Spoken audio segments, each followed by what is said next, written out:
నేను మళ్ళీ చెప్తాను, అది రైట్ డెఫినేషన్ కాదు. మగాడంటే శృంగారంలో ఆరితే వెళ్ళిపోవాలని ఎవడని చెప్తే నమ్మకండి.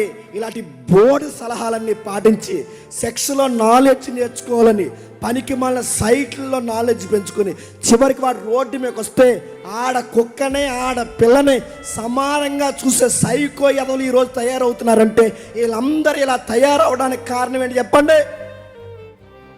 మగాడంటే ఎలా ఉండాలి, మగాడంటే ఎలా ఉండాలని అనవసరమైన వాటిని అలవాటు చేయడం వల్లేగా, ఈ బ్లూ ఫిల్మ్ అలవాటు అవడం వల్లేగా.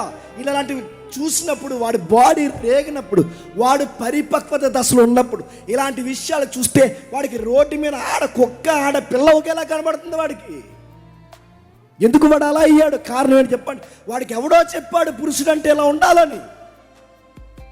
నడుతున్నాను, నీ ఇంట్లో చూసి నీ వదిని చూసినట్టు చూడలేకపోతున్నావు, నీ ఇంట్లో చూసి నీ చెల్లిని చూసినట్టు చూడలేకపోతున్నావు, నీ ఇంట్లోనే నీ మనుషులను చూసినట్టు చూడలేకపోతున్నావు. నువ్వు బయటికి వెళ్తారే ప్రతి ఒక్క నా పైనుంచి కింద వరకు ఆ పిల్లని నీకు ఎలా చూడాలనిపిస్తుంది?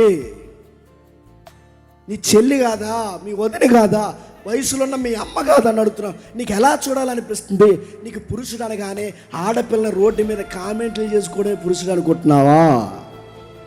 బస్సులు వెనకాల తిరగడం పురుష లక్షణం అనుకుంటున్నావా? బస్ స్టాండ్లో పై బట్టలు నిప్పేసి నిలబడడం పురుష లక్షణం అనుకుంటున్నావా? కండలు జీవించుకోవడం పురుష లక్షణం అనుకుంటున్నావా? ఎవడు చెప్పాడు నీకు ఇది పురుష లక్షణం అని?